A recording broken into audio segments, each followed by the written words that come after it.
নিজের বাড়িতে আমি আর আমার ছোট ভাই যখন পারফিউম দেই তখন জাস্ট একটুখানি ইউজ করি, আর বন্ধুর বাড়িতে যখন পারফিউম দেই, দোস্ত তোর কাছে পারফিউম নাই, একটু পারফিউম দিতাম। হ্যাঁ দোস্ত, ওইখানে আছে, ইউজ কর। আর তারপর এমন ভাবে ইউজ করা শুরু করি, শেষ না হওয়া পর্যন্ত থামিই না। আমি আর আমার ভাই মিলে দিতেই থাকি।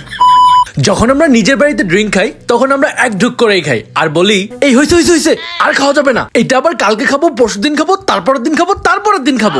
আর বন্ধুর বাড়িতে গেলে হেই দোস্ত হ্যালো, কিছু খাবার টাবার থাকলে দে না, অনেক ক্ষুধা লাগছে। দাঁড়া দিচ্ছি। আর তারপর বন্ধু যখন কোনো কিছু এনে দেয়, কোনো কথা চিন্তা না করে ঢকঢক করে গিলতে থাকি, যতক্ষণ না পুরো বোতলটা খালি হয়ে যাবে ততক্ষণ খেতেই থাকি। নিজের বাড়িতে যখন সব লাইট ফ্যান চালু থাকে তখন সবকিছুর সুইচ বন্ধ করে দিই যাতে কারেন্ট বিল না ওঠে।